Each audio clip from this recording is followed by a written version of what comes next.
I'm Jeff Woodward, and this is ReSkilled. Alyssa Diehl has been working with Manpower Canada for a few years, but not too long ago, she took on a new role as the Workforce Development Manager, overseeing their TECHCareers program in Edmonton. TECHCareers is a 4-month intensive program that prepares people to transition from non-tech careers to jobs in the industry. Thanks for joining us on ReSkilled, Alyssa. Thanks, Jeff, for having me. It's a pleasure. I'll get you to start by just telling us what you do there. All right. Well, a lot of people know Manpower as a staffing agency. We have been owned and operated here in Alberta for over 60 years, providing permanent and temporary staffing solutions. In the last 10 years, we started focusing a lot more on our reskilling programs. So that's where the workforce development title comes in. In 2011, we had one program helping unemployed Albertans get back into the labor market. But just a couple years ago, we started partnering a lot more with the government of Alberta and now have 10 programs focused on reskilling, upskilling Albertans, into employment. Very cool. So the people who use your services, do they come from all walks of life? Is there a particular demographic or industry that most people come from and go to? Our target audience is adult unemployed Albertans or underemployed, working under 20 hours a week. We have seen a vast majority coming from oil and gas, wanting to transition to something different, and also new Canadian as well. What are some of the unique challenges that someone coming from oil and gas would face, and what sort of reskilling are they looking for? There is usually two types of oil and gas workers that come to us. We have the professionals, the engineers, the project managers that have really been displaced since 2015 with the oil and gas downturn. And then we have workers that were more trades focused. And I don't want to, blanket term that they're not tech savvy, but some of them, that's where they want to upskill.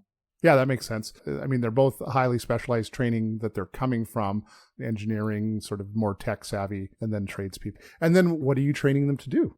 So we have a range of programs. Here in Edmonton, we have two right now. We have our Career Leap program, which is focused on any Albertan that they want a quick transition to employment. We can help with their job search, maybe a quick reskill, like a couple courses, but really just transition them into something different or maybe back to what they had been doing previously. And then we have our TECHCareers program. It's a program I'm very passionate about. We've partnered with the University of Alberta and we are retraining Albertans into software developers. So it's a really fun program. And I think a very present and future program as well, just where I think this province is heading. Absolutely. Let's focus on the tech program for a moment. One of the issues, I think, for reskilling to go back to school is a huge commitment time-wise. So what is the time commitment for one of these reskilling courses that you guys offer? 4 months in class, and then 2 months we partner with employers and do a work experience. 6 months. That's nothing compared to a 2 or 4 year diploma or degree. Yes, we're getting so many people that have already done that. They don't want to go back to school for 2 to 4 years. They have their chemical engineering or electrical engineering already. They want something that can take their transferable skills and boost them up. Yeah, absolutely. So I imagine it's probably pretty applied learning. Yes, we're making it very much so of a work environment with projects, teamwork, presentations, pitching. All the stuff they'll need to do when they go out into that field. That's right. That's fantastic. What have some of the obstacles been in bringing the program online? Some of the students saying that they really learn better in person. And I can completely understand that as well, because I like to take in-person classes too, but I think that the future is going to more of the remote learning, and it's good for the students to start getting more used to online learning. Yeah, and I mean, if I've learned anything in the years I've been doing this, it's that if you can teach it online, but it's not like you can't do it the same way. It's tough. To take a classroom situation and replicate that online, you actually have to find a different way to do it. So with that in mind, what have your instructors been doing? Like, I assume that your groups work as a cohort, and they were working in a classroom. Probably they were doing practical work. Are you still doing like Zoom meetings or Microsoft Team or something like that they're connecting on? So they've all transitioned onto Zoom. That's correct. I know in the mornings they'll do a stand-up meeting. Everyone goes through what some of their challenges are. And there's a lot of group work going on as well.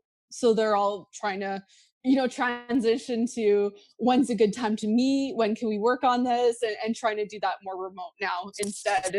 And really looking at the same type of environment that they would be working on projects with an employer, because some companies, right, like you might be working with someone that's overseas, and how would that look, and how would the time change look, and it's been interesting. So yeah, that's actually, that's a fantastic practical preparation for going out into the workforce and doing that.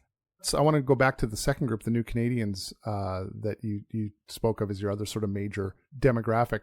Are they going through the same program, or do you have a different set of programs for them?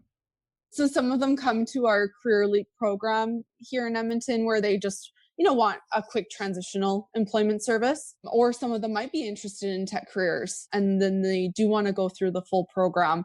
We also have programs in Red Deer, Fort McMurray, Airdrie, and Calgary too. Wow. What do you love about doing this particular thing and being involved with these learners and people transitioning? I love seeing their lives change. That's, I think, so fulfilling to be able to, see someone that maybe hasn't worked for 6 months, a year, 2 years, and are able to have full-time employment and say, this program changed my life. Yeah, that's got to be pretty rewarding to witness that on a repeated basis, eh? That's wonderful. And so now going forward, obviously your current cohort is working online. Is the plan currently to keep it? Obviously you have to keep it online until you don't have to, but are you, because things like with online, you can expand enrollment and stuff like that. Are you looking at moving the programs online on a more permanent basis? I think this was something that we had never thought of until the last month. We're seeing now, wow, we can be flexible. And I think this is going to really be able to help those that were never able to access our programs before.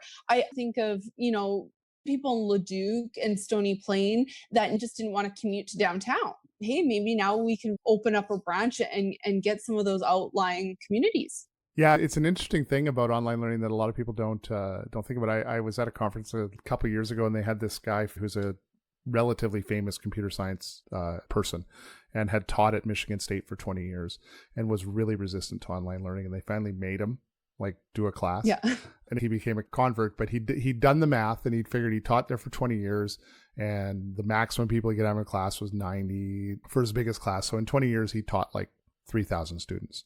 Yeah. And in the first year that his course was online, 50,000 students took his course. Wow. So And he's like, I don't know why I waited so long. It just it made such a huge, I reached more people in a year than I had reached in my entire career. Oh, that's amazing. Yeah. And so when you actually think about that, it's just the potential to reach people and on their own terms, which is kind of a cool thing.